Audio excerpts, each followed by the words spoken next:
share with us more on empowering the new generation of women. With us, we have Puan Ilya Talib, Graduan's very own founder. Hi, Puan Ilya. We have Nadia Tan Abdullah, who is the Chief Human Resources Officer of SP Setia. We also Hello. have, hi, Sophia Ang, who is EVP, Head of Talent Attraction and Workplace Utilization, Maybank. Hi, Hello. Sophia. And lastly, Natasha Evans, the founder of Soko. Hi, ladies. How are you today?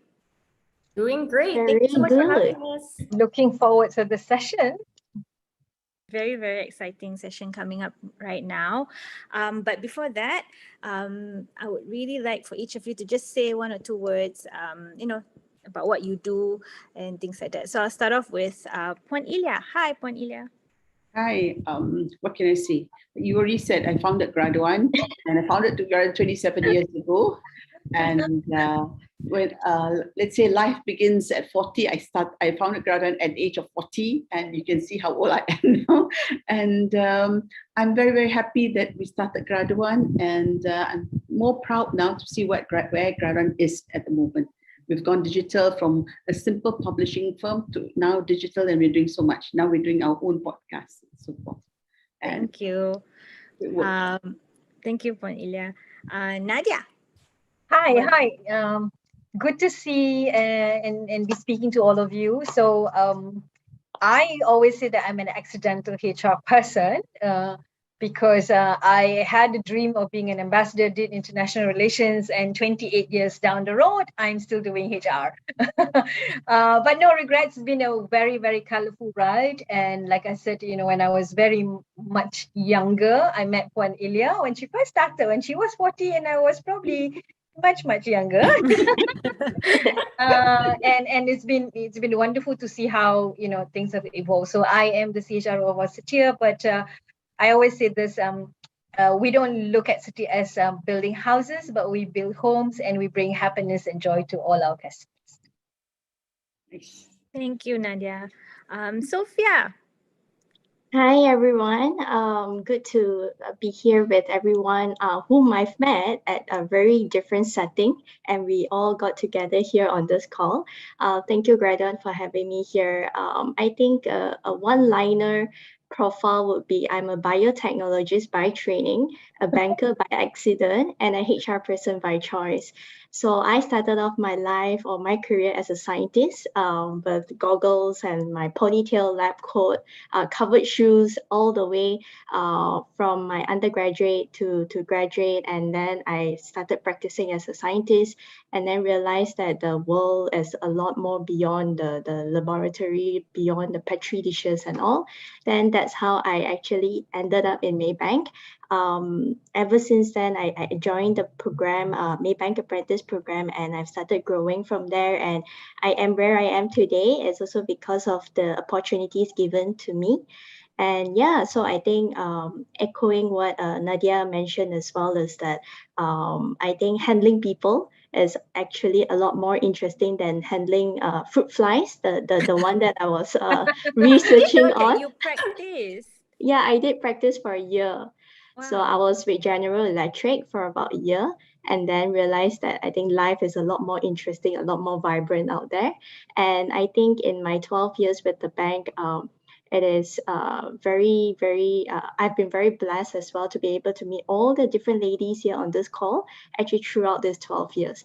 So happy and looking forward to have a very good conversation with all of you here today. Thanks, Sophia.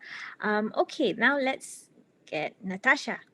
Sure. Wow. What an amazing panel of women. Oh my gosh. I don't even know if I belong here, but thank you for having me. I am the co-founder of Soko, an online intimate apparel brand. And what makes us different than other bra brands here in Malaysia is that we prioritize comfort. We make bra shopping fun. And most importantly, nearest and dearest to my heart is that we represent real everyday women. And prior to this, I was not an entrepreneur. I had zero experience in terms of founding and starting a company. I was in corporate. I was living in New York City, being, the Wall Street soldier and, shuffling in that step of my life. But then I was inspired to start this journey as an entrepreneur, and we'll see where it takes me, but I feel ready to take on this chapter of my life. And it's I think being in this environment and in this context right now in Malaysia is really great to be a female entrepreneur at this point in time. Yeah, totally agree with you. I think Malaysia always encourages women to be entrepreneurs. I mean, Puan Ilya started 27 years ago. Exactly. Right? And now yeah. you're starting out. It's just something that keeps on going. I think it's really cool That's right. how the country sorts of like encourages women to actually start their own thing. And yeah. So what I'm going to do now is I'm going to dive right in. So for the rest of you listening and tuning in, if you want to drop in questions or anything, please feel free to do that. My first question goes to Puan Ilya. Hi, Puan Ilya. Hi. What is empowerment to you? Very interesting. Empowerment is, I would say, different to a lot of people, but to me, it's very simple. Just being brave and confident enough to do whatever you want to do. And you don't care what other people say. You believe yourself, just do it. When I first started, everybody laughed at me. She's going to start her own company doing this. Everybody, a lot of my relatives laughed. But I just went through and did it and see what happens. So believe in yourself. We have that confidence. That's it. Empower yourself, and you're going to do it, and you will do it. That's it. Thank you. Anybody else want to jump in on, the whole empowerment, female empowerment agenda? Yes, I'm super passionate about this. That's why I quit my job in New York City to come and, yes, I'm doing it in the bra world. So it's a very narrow context, unlike, all of you in this room. But I think it's important, in the bra space, it's always been kind of in the lens of from a male perspective. And this time I'm going to rein it back. I'm going to bring, the bra industry back into the perspective of women and our values, right? Which are not linked to this over-sexualized image that it's long been. So for me, what empowerment means is freedom. For me, it means freedom to make your own choices, right? Freedom to you already have voices. So it's more like freedom to make that voice heard, being able to have that, being comfortable in a space where you can make that voice apparent and to make that heard, and really just to be authentically you. Yeah, Nice. I just want to jump in, and I do agree with Natasha. For me, it's like empowerment equals to freedom, and exactly everything else that what Ilya and also Natasha said. Freedom of thoughts, freedom of speech, and just being yourself, right? Because I think we have evolved and moved on so much. Because I think. And I guess Ilya will agree with me, 20, 30 years ago, if you're a woman and if you're a woman at a corporate level, at a certain level, you're expected to behave in a certain way, maybe wear just boring colors, black colors, and very boring. And I mean, today, like you can be yourself, wear the reddest lipstick you want to do, have high heels and big earrings, whatever, as long as you look, classy and professional, or just being you. I think empowerment is such a powerful word, because it means that when you're empowered, you're able to be just yourself without feeling that you need to please someone. And I guess when we go into it later on, personally, I mean, I'm in my 50s. I've seen myself grown. I mean, I was Natasha's age, probably empowerment to me was different. Now at my phase of my life, empowerment means something else. And it's so true, the quote when they say when you're women in the 30s, they couldn't care shit about what other people think about themselves, because you grow up and you go through a Cycle. nurturing process, and it's powerful.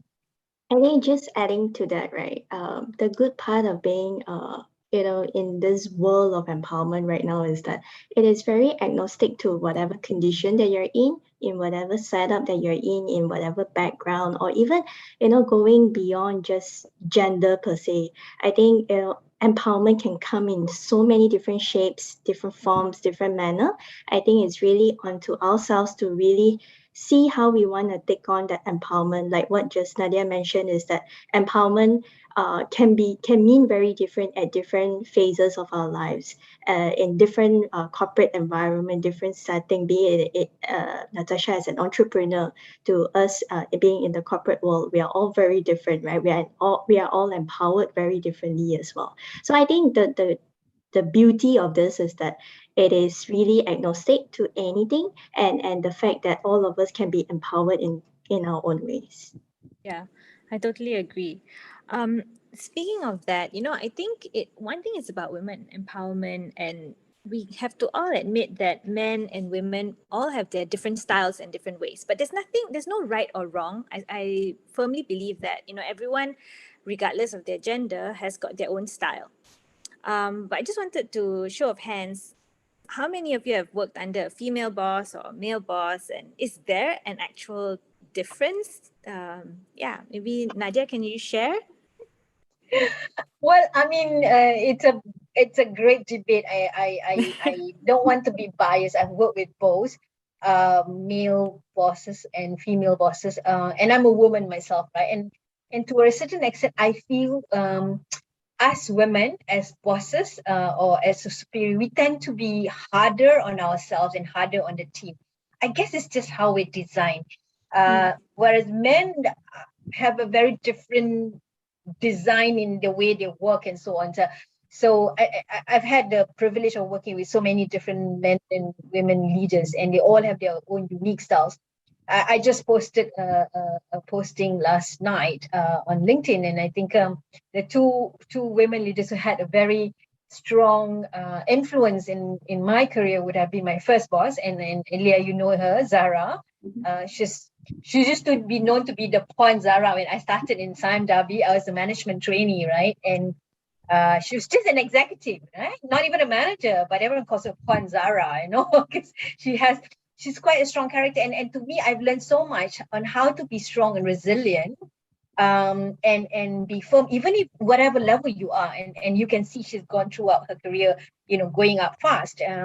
Dato' Nora, for example, has got a certain demeanor, right? And all successful women has that. The other person is Dato' Yasmin. Of course, when I was a HR director in Microsoft, she was not a Dato' yet, but I've learned so much from her because she is someone who I've seen stood up for people even against the regional or global meetings and so on, because once she believed in something and she said you got to believe in it. And that's something I think for many years the Asian part of it, because I've been in MNCs, and I think Asians generally, those who have not gone out of overseas, right, tend to be limited to that thinking. I mean, Natasha is different. She's lived in New York, and it's a different exposure. I mean, I lived in the UK for 3 years. I noticed there is a difference sometimes because your background makes a difference.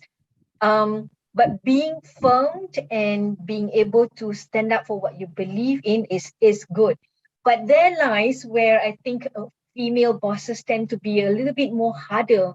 I don't know why, but that's my experience. In a good way, it actually produces much more quality talent and all that. In not so good as in a challenging way, is that we tend to be more sadistic to ourselves, whereas for male bosses, again, I don't want to pigeonhole. I work for male bosses who are male chauvinistic, right? So there is no real, I wouldn't say there's a real line between the difference between a male and female.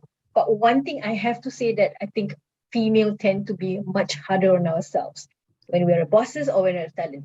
I've seen it, and I feel I'm being my sister says I'm sadistic to myself. So Puanilia just now said that I've been busy all my life, right? So sometimes I think, we must learn to be a little bit more relaxed like some men, right? I better not get myself into trouble by saying all this. Is that true? Are we too hard on ourselves? I agree with Nadia. We tend to be, because I think we put very high expectation of ourselves. Because being a woman, because they always put us down, so we try to do better. Like we try, because we're never going to be equal unless you're better. Then you only treat it as an equal. So we only try to prove ourselves to be so much better. Yes, I was very tough with myself and with my team. Oh yes, she was very tough on herself. I know, even as a client, I know she's a very tough one. But you see, Nadia, I had no choice then. If I was weak, I would have finished, because you must know, when we started was in the early 90s, was a tough time to start. And especially in the publishing industry, was very tough, but you had to prove yourself. Imagine we started the year. I didn't collect any. People advertise with you. You didn't invoice anyone until your book came out. You know what I mean? Or the product came out. You didn't. You just held the whole year without invoicing, just to prove that I can deliver. So no one would do that. Not many people would do that. And Karen, after that, now I get clients paying me even before we produce the thing, because the trust is there. You built that trust, and the trust was not done overnight. It took years to build. And I suppose not just because we want to prove ourselves. I mean, for me, I feel. I mean, for me, I'm the eldest in the family, the first chuchu in the whole clan, the first one who went overseas, the first one to do. It's just lots of pressure. I mean, I'm just speaking about myself. And I guess for me, I always feel that I need to be best in everything that I do. A mom, a wife, and you can't. And one thing that I never forget, Dr. Yasmin always say, compartmentalize. You can only be the best mom when you're a mom. At that moment in time, you're the best corporate person when you are in the office, but you can't be everything, all in one moment. I think I went through that one phase in my life when I had my babies, thinking that, oh my God, I'm a complete failure, because I was, I actually missed one whole promotion, because in that same year, my parents retired, both of them, almost about the same time. And both retiring about the same time, not the best of time, because they never really spent so much time together in the same house, right? And, having young babies, maid's problems, and so on, it really stresses you up. And you feel like, oh, I got to do better. But I feel that the women of today's generation, as if I'm so old, of today's generation, has a lot more support. I mean, we never had the women agenda. We never had a women's circle, in the 90s. I started my career in the 90s. No Wi-Fi, no Google, right? You can't bring laptop and work from home. How did you live? Seriously, you can't imagine, if you don't finish your work, you can't come home, right? And I know AJ, one of my colleagues, Azlina, she's an architect. I mean, you know her. She said she used to take her babies. In fact, I've done that. I brought Adam, who's 23, to my office, because I had to go home and get him and finish my work, because there was no laptop then, and there's no Wi-Fi. But today there's so much support, and therefore, to me, empowerment today means a lot more different, and it's more meaningful. And for a woman leader like me, I feel I need to support women and enable them, and not say, because I've heard women saying this, oh, when I was young, we never had, why must we be easy to them? And I think that's not the right thinking. We have to move on, and we have to make sure that we equip the next generation and be relevant, with whatever infrastructure, whatever support system that is available for women today. I love that, Nadia, because as someone, who, looked up to their bosses and always had, senior people above me, right? I was seeking that support, right? And yes, there were women's clubs and everything like that, but it's different when you have that one-on-one connection with someone. And while I haven't had the opportunity to have female bosses, women bosses in my after I graduated university, I still had really bosses that really showed me what empowerment meant. So I had three male bosses that really just pushed me outside of my comfort zone and allowed me to challenge myself. And because they could see that I was so uncomfortable about being confident in my own skills. They knew I was capable more than I knew I was capable. And they were the ones that just, they're the ones that put me in the meeting by myself when I didn't want to be in the meeting by myself. They're the ones who told me to go on trips with them, across for sales meetings. They're the ones who said, what do you think, Natasha? And I was like, what? Oh my God, they want to know what I think? And it's only when you have someone giving you that opportunity, that's when you can finally see like, hey, I'm actually pretty good at this. I know my stuff. Or if I don't know my stuff, this is an opportunity for me to learn, go back, and then prove myself the next time. And, that's not necessarily a gender thing, but I think the leaders today, the ones that I have had the pleasure of working with in corporate, they recognize the need for the next generation, that they want, like, we want this one-on-one support. We want you to, show us like, okay, you believe in us, and there's some way that you can guide us and show that you trust us. So I feel really, really lucky to have had that.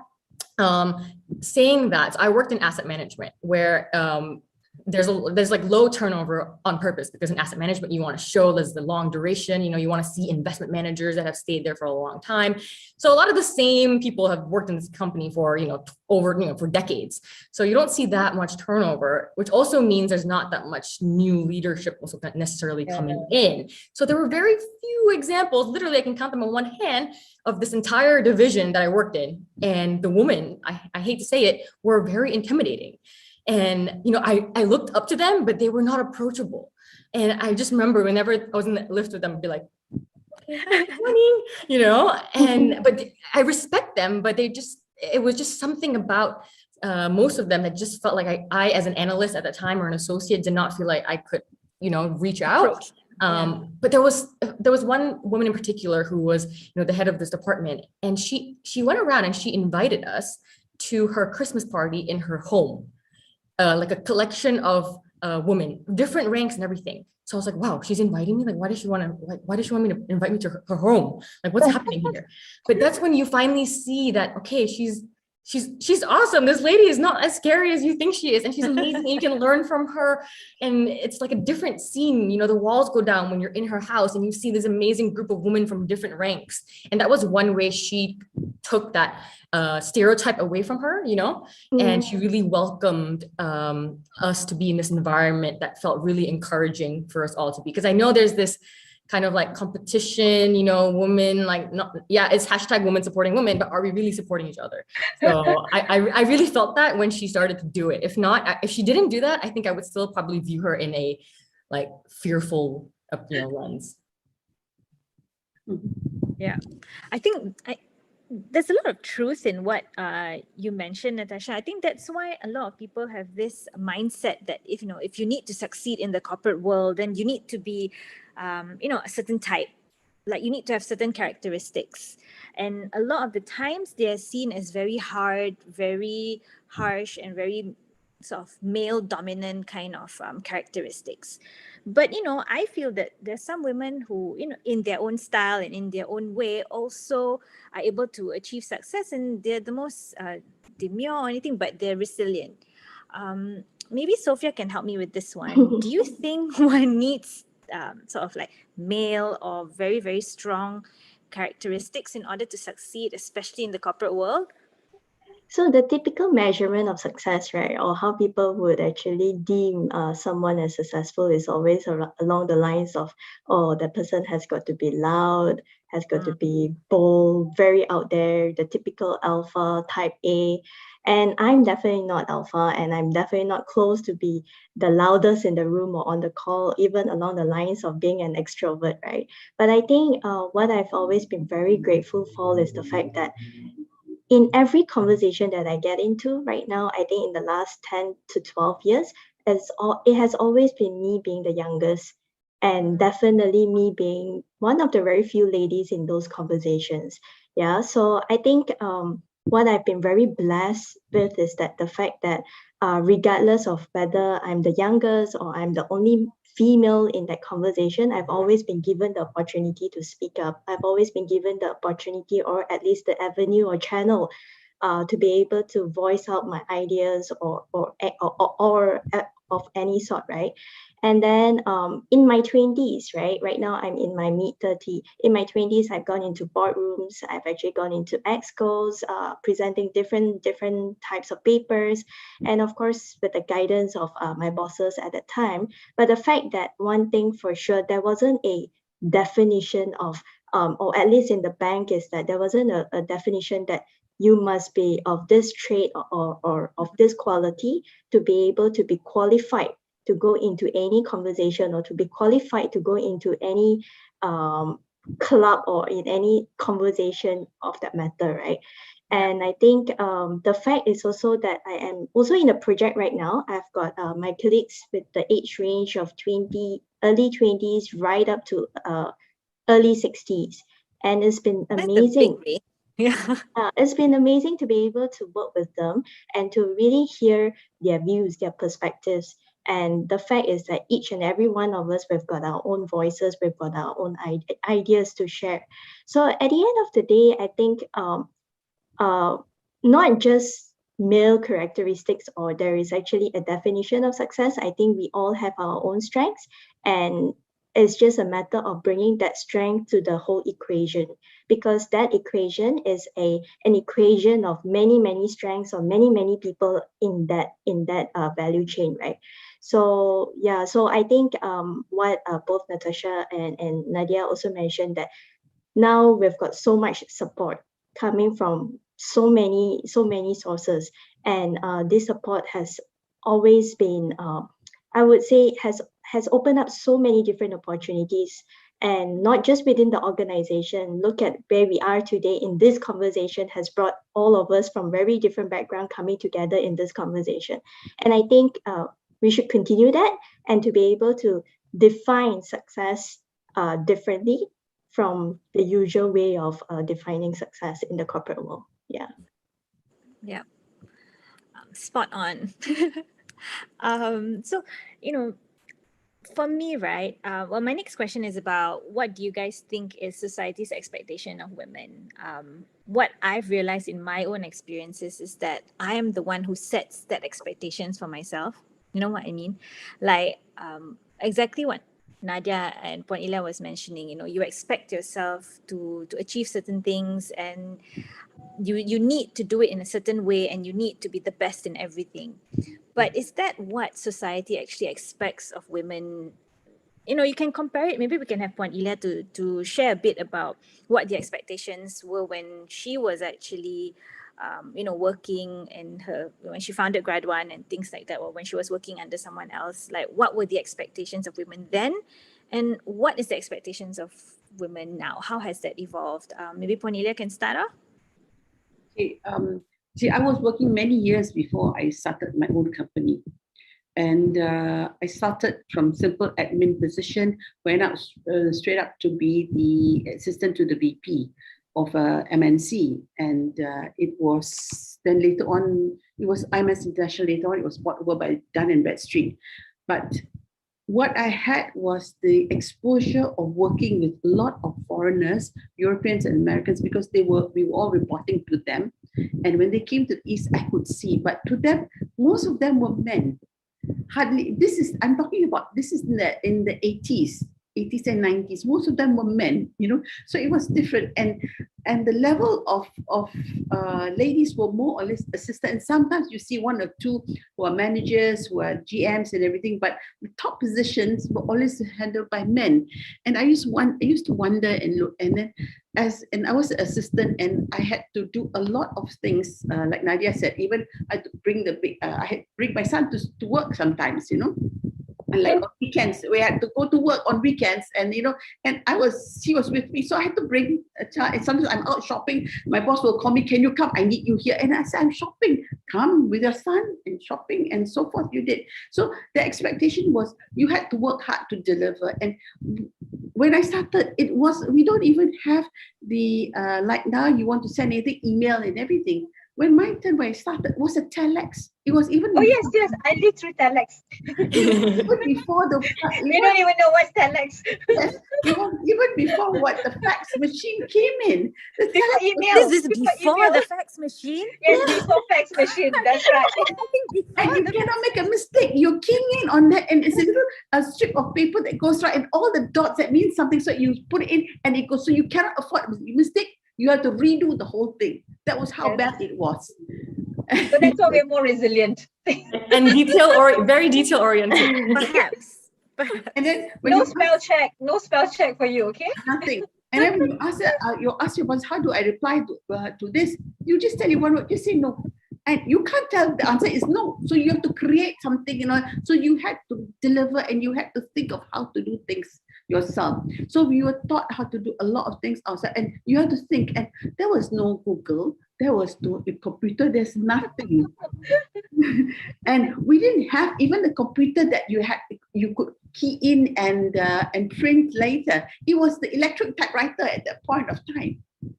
So you couldn't store in and then print out and call back, nothing. So if they wanted 80 letters, you did it manually, 80 letters.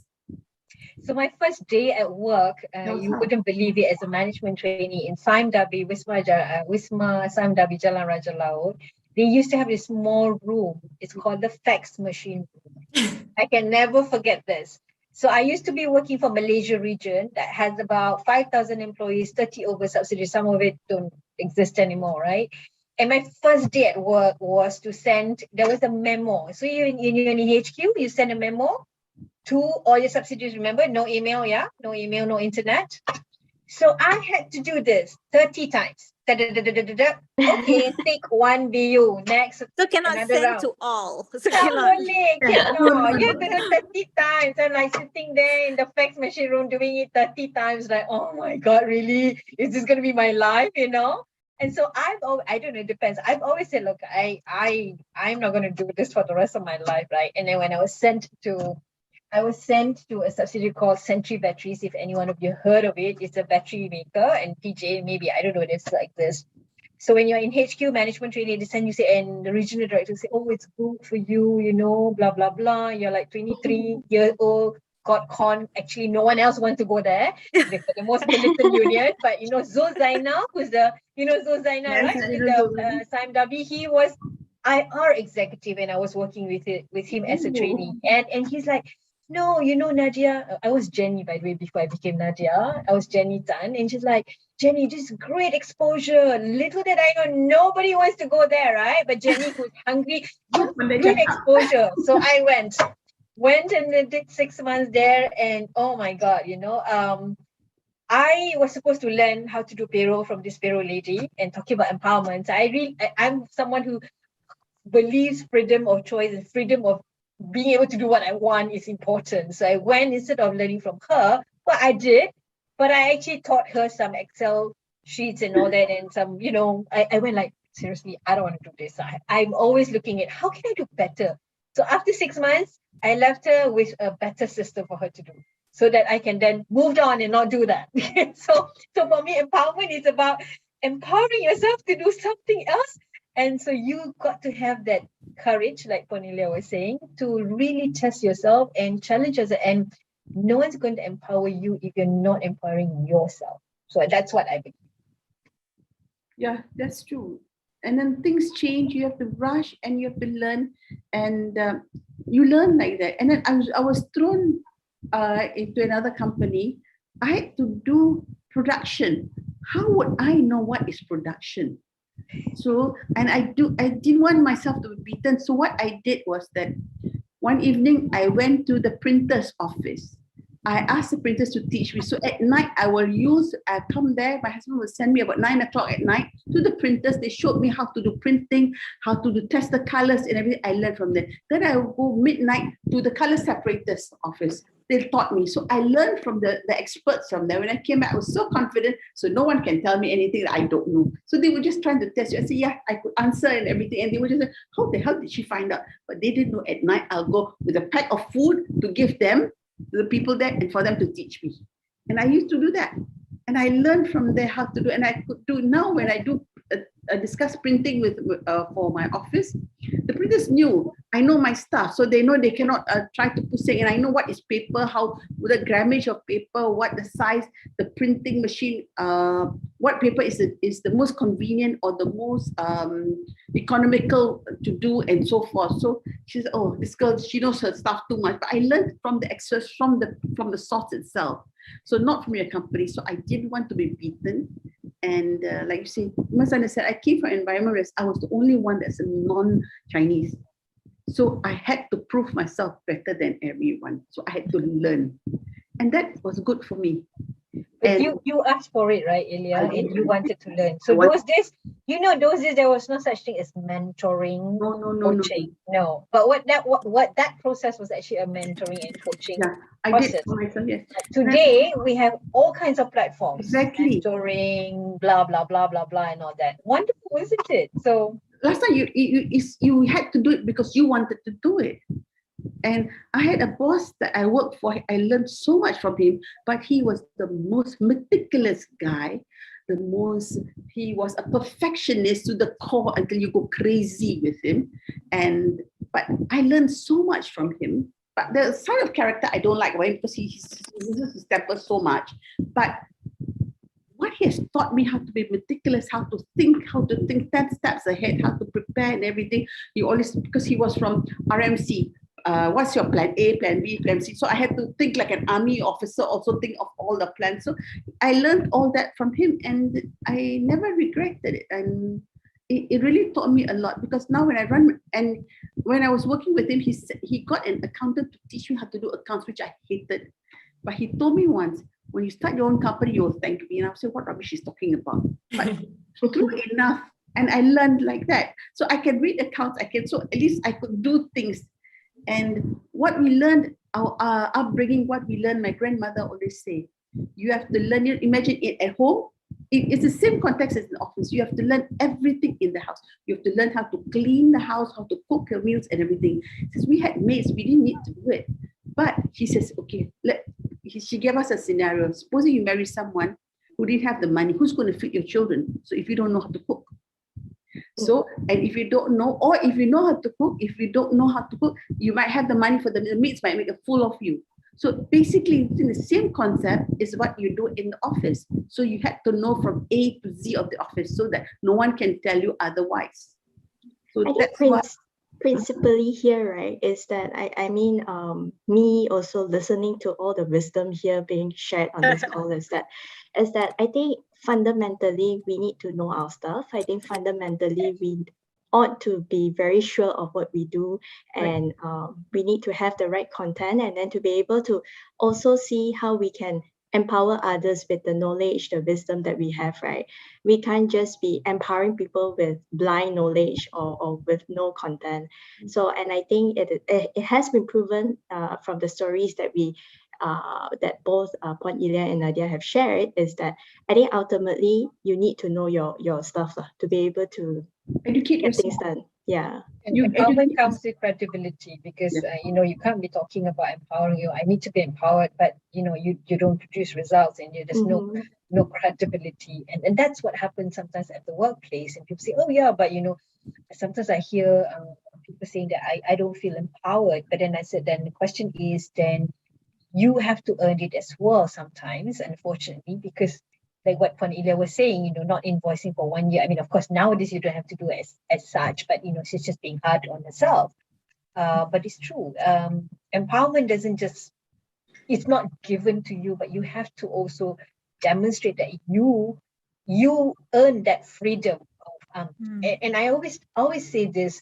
There are many women in our society. Tan Sri Zarina, for example, I sit in the steering committee for 30% Club, and I just loved listening to her, because she's always had the same hairstyle as long as I know her. She's very consistent, but when she speaks, she commands the presence, because she pronounced the words very well. Just her pacing, her intonation, and her body language, and so on. And yet she wears, most of that she wears baju kurung, just like Tan Sri Zeti, right? So goes back to what Sophia was saying, that you can be that feminine style. And Tan Sri Zarina is not the Margaret Thatcher type, but when she speaks in a meeting, she commands the presence. And I always said that I need to learn to be like that, right? And without sounding arrogant, because there are some women who try too hard, and it turns out to be tak kena lah, like the other side. overdoing it, right? And so I do believe that you have to be yourself, but there's so many role models that we can actually look up to and pick something that fits in within our personality. Because just look at Sophia, she's so demure, but when she speaks, it's full of content and everything else, right? I mean, she's like, she's so lemah lembut, right? So but she's not weak, but she speaks with great content. So I do this module on personal branding for my leadership program. And I said, like, just be yourself, because you don't have to be someone else. I think sometimes when people try to be someone else, the authenticity doesn't come through, and it feels so fake. And therefore, that's just not, to me, that's not empowering. Empowering women, the topic of empowering for the new generation is all about, in being resourceful. You have all the support that you want. Natasha has got her mom, all of us. I mean, like, when she started her business, I'm not so detailed. I didn't really read all of the different names of the bras. I just say, okay, I'll order all. I ordered all, and Yeah. because I just want to support her and I want to encourage her, right? I'm inspired by her for leaving a cushy job, in New York. And her mom told us, like, oh my God, my daughter's leaving a job in New York, and now she's coming back. But I'm so inspired by the fact that she's empowering herself to achieve her own aspirations. I think that's the kind of thing that we need to look at, and more women are doing that. I have 2 sons, not gifted with girls. Every time I got pregnant, I prepare a girl's name, but never. But I always said this: I think God has a purpose for me, so that I can then, work with more women. And everyone who knows me knows that women agenda is close to my heart. My second son, Daniel, says to me one day and says, Mom, I like to have a strong woman as my partner or my wife. I said, well, yes, then you be prepared, because strong woman is not easy then. But it's Be careful with what you wish for. It's amazing how the younger guys, the younger, boys are thinking differently because they are exposed differently. So the future is going to be very, very different. Our girls are luckier. I agree. So, where we come from was different. Yeah. When my era was different, and I was the first to work in my family. Nobody worked. None of the ladies worked. So like when I worked, everybody said, oh, father couldn't afford to support her. That's why he's working. Ilya, Natasha and Sophia cannot understand that, cannot resonate to that. No, these are great. This is great to hear. They're different world altogether. I started working before you were born. My first job was in 1976. So, and when I work, and because my father came from Arabia, from Hadramut itself, so when he allowed me to, the whole Arab community was talking, what's happening to that family? They allowed their daughter to work. So that, at least my father did allow me, but he sent me to work, he picked me up. There's the difference. So, I see that just as a grab, right? I mean, like, thank you. I don't need to go. I understand. But what I'm saying is, and then your marriage was a matchmake. You couldn't select your own. So it was different ball game then. But you had to be the housewife, make sure everything's okay before you can go out to work. So even if you had to work, there was no worries about working. But when you come back, your house to be tipped up as if you've never left home. Everything was had to be ordered. So that was a pressure you had to put on yourself and so forth. So a lot. I think it's amazing that from where, you started and you came from, that you're able to actually start GRADUAN, like be an entrepreneur and start something like that. And it's so nice to see that now, close to 30 years after that, we have Natasha, who's also a young women entrepreneur. So, Natasha, I just want to find out from you a little bit, just looking at the whole women entrepreneurs in Malaysia, what are your thoughts? There are so many, and it's incredible to see them thrive. I get so excited when I interview female founders. And to be honest, I was excited to speak and learn about founders' businesses in general. It didn't have to be females, but for some reason, I think we just naturally gravitated to each other. And I think being a female founder, having a support system of other female founders has been really helpful in my journey, talking about the points of support that we mentioned earlier. It's just something really beautiful to see. And it's in all sorts of industries. I've interviewed someone who's building, an e-commerce, like a fulfillment company for e-commerce, startups. I've seen someone build, a makeup startup. I've seen, it's just someone doing a vertical technology farm company. There are so many different areas that people are, that these female founders are covering, and they're not in necessarily traditional female sectors either, right? So it could be anything. And it depends on, obviously what their backgrounds were. My background was in finance. I had nothing to do with bras, but now with the information readily available, you can teach yourself, you can equip yourself with information to take you to that entrepreneurship route if you want to, if you choose to, right? And you can gain that credibility faster than you maybe otherwise would have a decade ago, for example. I did not know anything about bras or running a business or e-commerce or fashion or anything before I started this. but learning from others and learning from other founders, learning from other female founders in particular, even though they're not in bras, has been really fruitful and really helped me in my journey to understand, because they're already 3, 5, 10 steps ahead of me, and you can learn a lot from other people.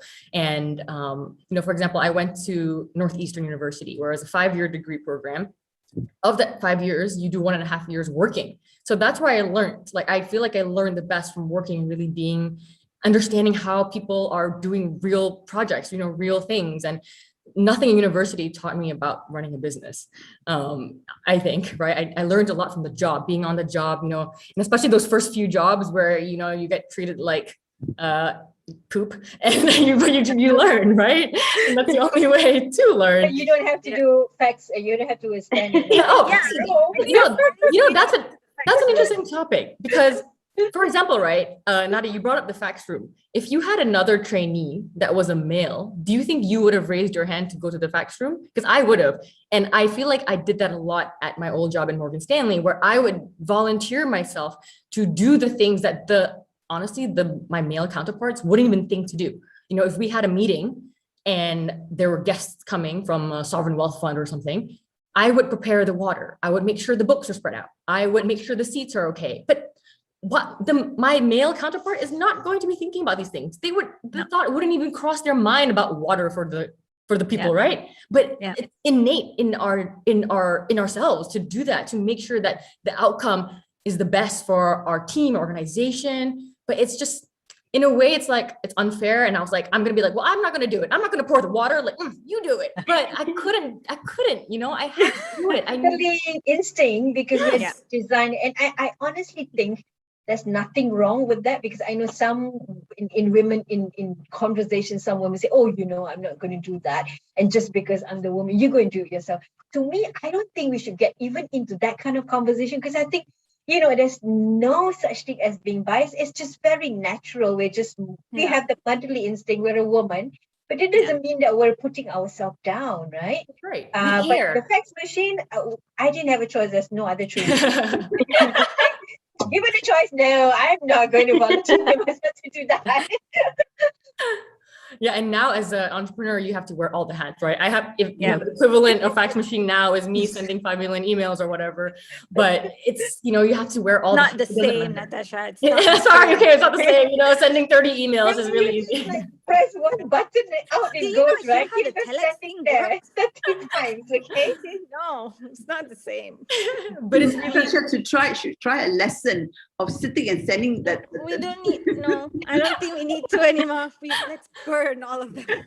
But what I've learned from the female entrepreneurs is that they really care. I feel like there's an underlying theme, a common denominator amongst the women founders, especially, that they really, really deeply care. Sometimes it could be a double-edged sword because you care so much. And, you really like when I have discussions with my co-founder, who's my husband, we approach things differently because I almost care too much. And then again, I'm also at the early stage of my company where everything is personal, right? And it's almost, you have to remove the emotion. I think it will always be personal. Oh, really? Okay. It will. I mean, like I always say, I mean, I have a team of, very young girls, and Sophia and Natasha, some of my team members, right? So I'm 53 and I've got they've got 40s and the 30s and the 20s and so on. And I have so many girls, actually, very few male talent in my team. It's so happy. But I'm a relationship kind of person, and I really treat them like family, to the point that sometimes I find one day I was doing a conference call and I was having a conversation and there was something that was not right, and my husband said, do you talk to your staff like you talk to your children? I said, yeah, sometimes I forget, but I treat them like my daughters and my little sisters and so on. And sometimes I'll call Fufui, Fufui and Sarah works closest to me, but it so happened the last 2 months Fufu was on medical leave, Sarah's been on maternity, and then immediately I'll be calling Leanne Fufu, and then I'll be calling Elaine somebody else. I'm like, oh God, this like happens in family when you have too many kids, right? And then you're calling different names and so on. But it will, like Nadia says, it will continue. But also, again, it depends on your personality, I suppose, right? And I'm sure Sophia will add on to that. It really depends. This is the first time I'm hearing Sophia speaking longer than a short 10 minutes conversation. I do think that I sound very rough next to her. No, not at all. Not at all. And I think, the fact is that what all of you ladies have shared is that at the end of the day is that I think we all have our unique strengths and we are all so different in our own nature, be it soft or be it someone who is extroverted or anything like that.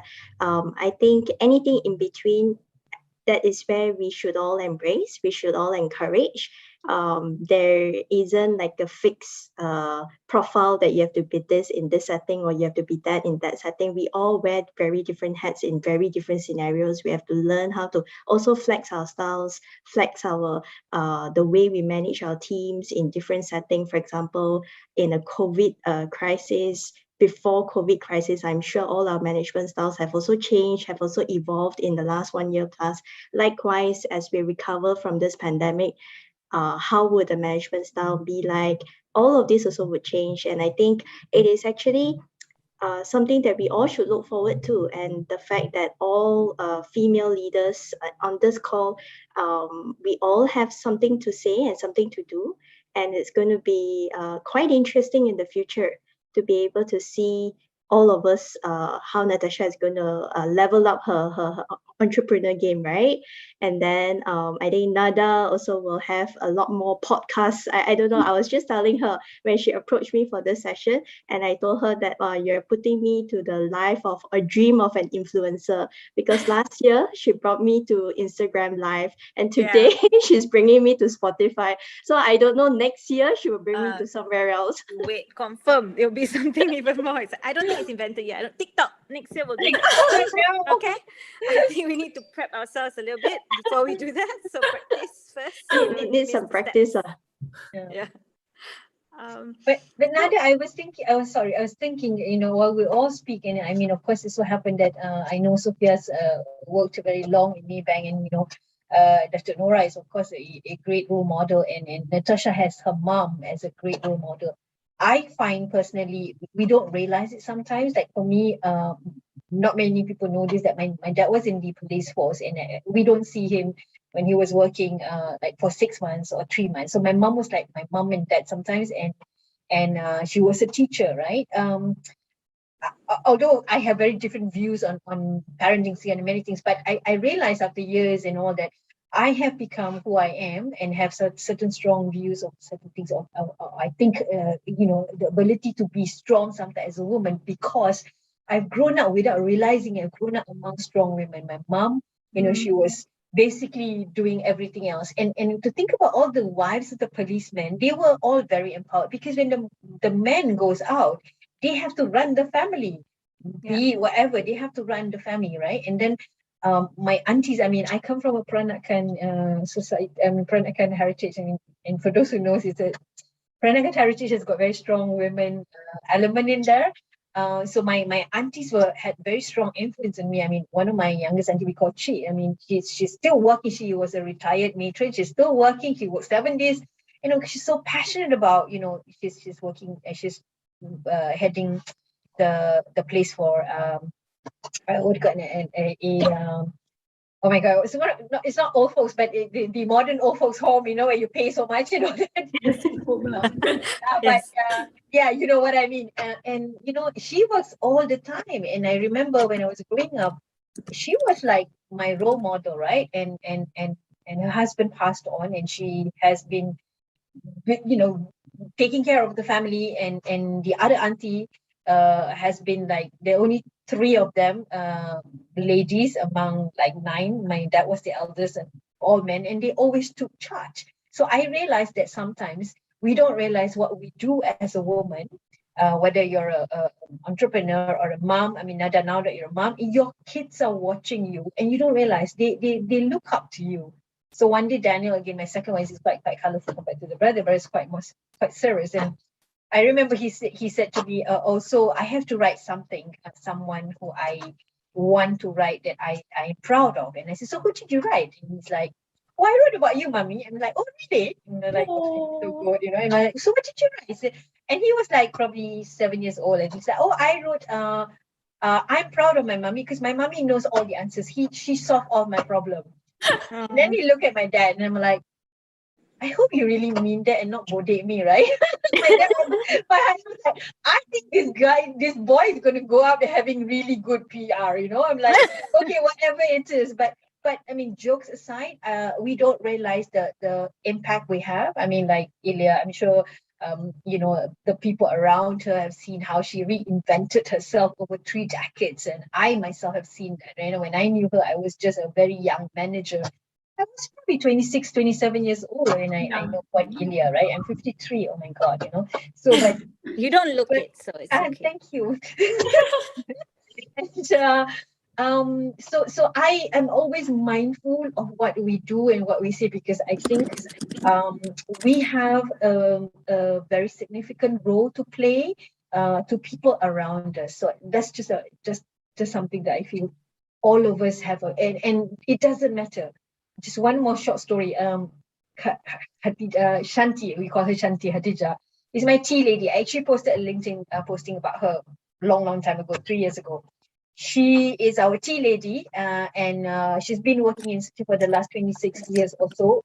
Tea lady, but she's managed to buy a house, a new cars, and she was a single mom, raised her daughter. Her daughter is a doctor now.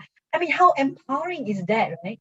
So as an organization, we felt really proud, because when I talked to her, she's very happy. She's like, you know, with the bonuses, with the shares that I get, and that's just so overwhelmingly powerful, because as an organization, we feel that we can empower women in many ways. And I think that's also the other dimension which society or organization can play a role. And we've got so much going nowadays compared to Puan Ilya's era and my era. Yeah, I think it's amazing to see how everyone sort of stepped up, you know, from partners to organizations to friends. I think almost everyone is playing their role, and even you yourself, you're also stepping up to create opportunities and things like that. But okay, one last question for all of you. Let's talk role models, like what Nadia mentioned, right? You grew up watching all these strong women, and you became one. Was there anyone in particular that you looked up to? I mean, you mentioned your mom. Is that your role model? My mom.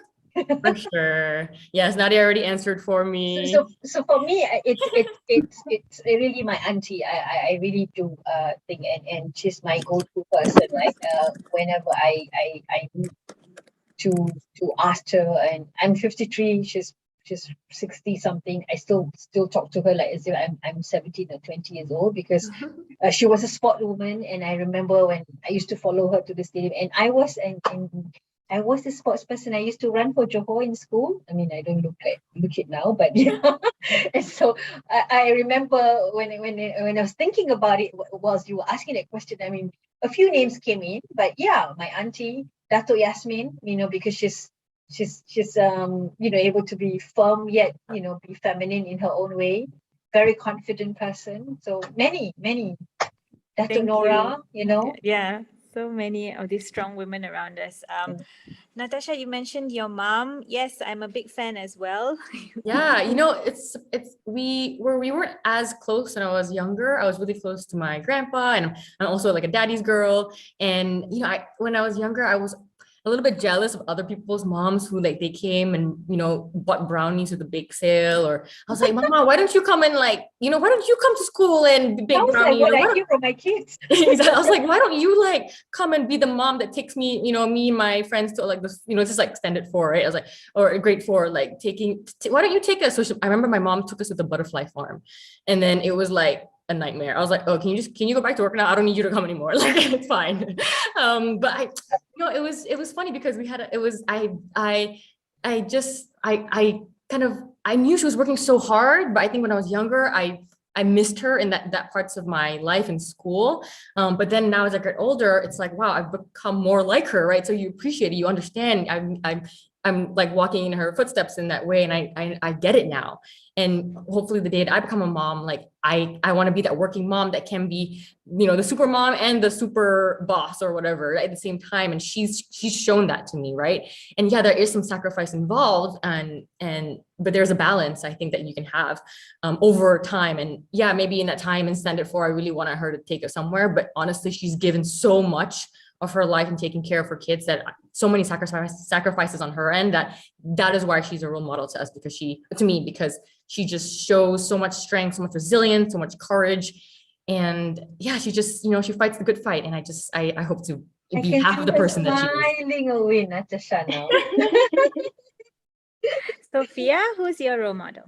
Well, actually, really, a few people came into mind as well. I would love to say my mom as well. And I think, maybe for this conversation to provide some diversity as well, not forgetting the men who are supporting the women and all of us on this call as well, because my dad, because I grew up in a family of all girls, so I've got me, myself, and my sister and my mom, and my dad, the fact that being the only male to be able to go through all the emotions and all the hormones and everything, and so, and while he has his own business as well, so growing up in such a small little family, and we are still very close till today, even though my sister is married and she doesn't stay with us anymore, but then all of us are still very much together, and he still calls me every day.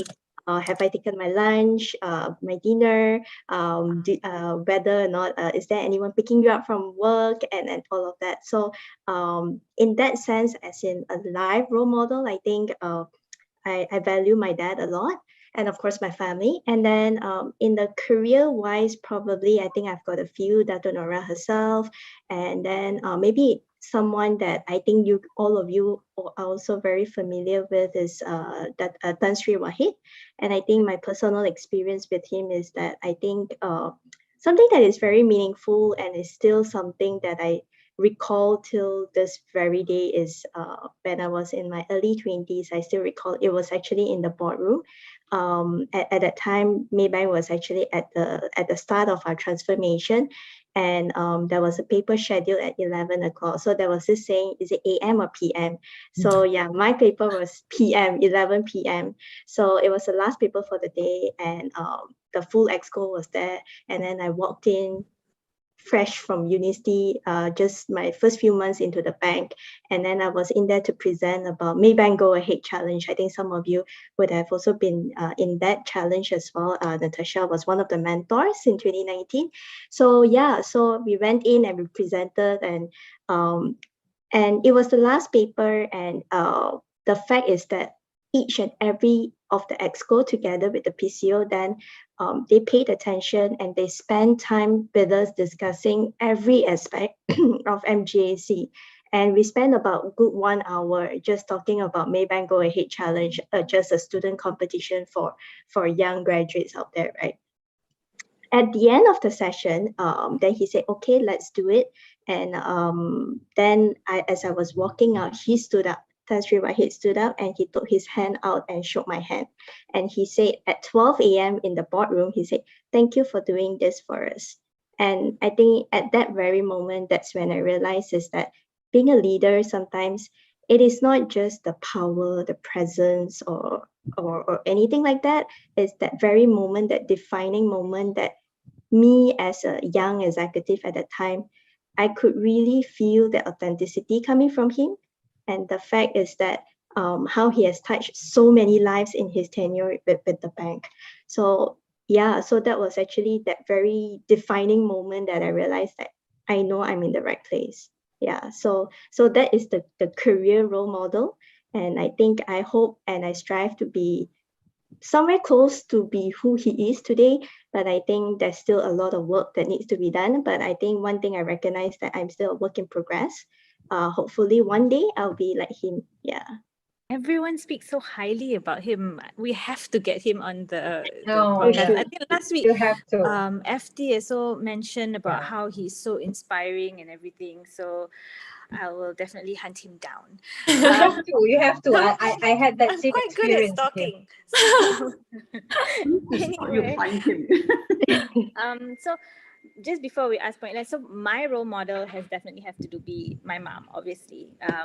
So Puan Ilya started the company, and I think that's where I get my resilience, and I set very high expectations of myself. I think it's subconscious, like what Nadia mentioned, is because you expect a certain level and you've seen someone do it, so there's no reason why you can't. And that's how I think we will actually be able to, Nabil and I, take the company further. So now, Puan Ilya, who is your role model? I would say there's quite a few. On one side is the females in my family, how they were restricted by the male, how they were controlled, yet they achieved a lot. How they go round how they go round and they achieve, and they were very good in the homemakers and everything. They were intelligent women, but restricted by the men, which is really and I could see how they fought to get where they want to be, and it's really amazing. And they push me to work and so forth. Don't let them run you down. Go, do it for them. And then at work, I had my previous boss. He was a nut. He was a crazy guy, but he trained me really. He trained me and pushed me to the brim. And I used to be so angry.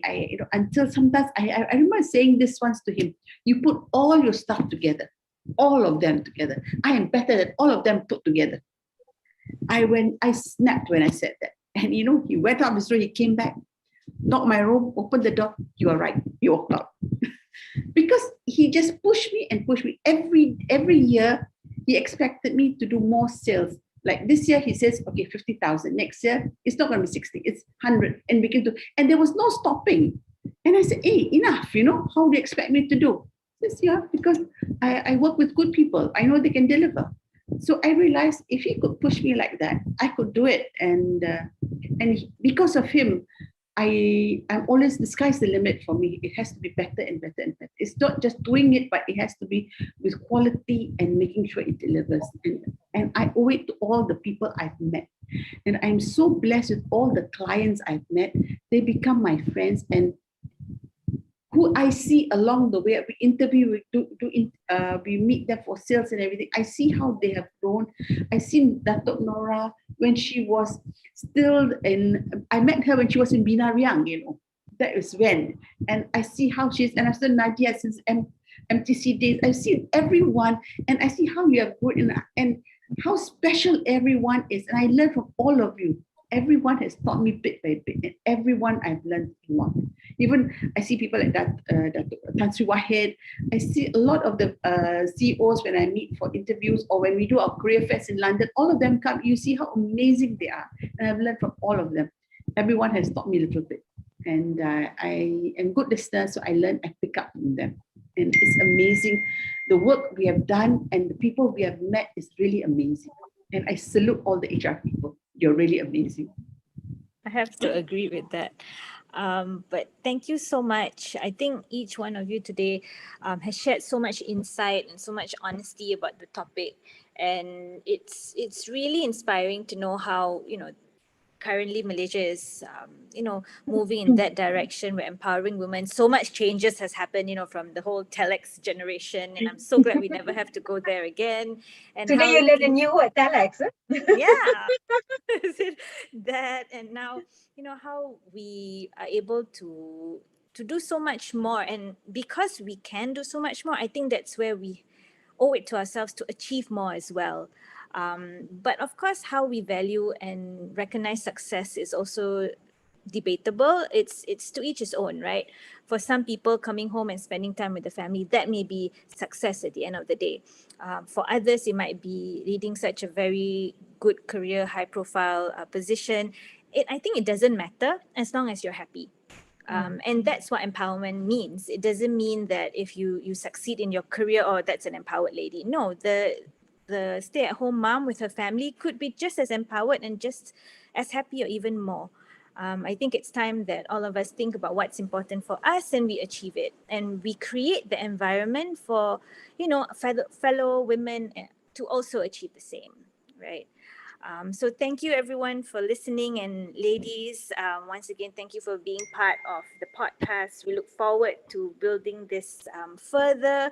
Stay tuned for next week's episode. But it's 10 o'clock. Thank you so much, ladies. I really, really appreciate it from all of us in GRADUAN. Thank you again. It was very Thank nice. you. Thank you. Thank you, Nadia and Natasha.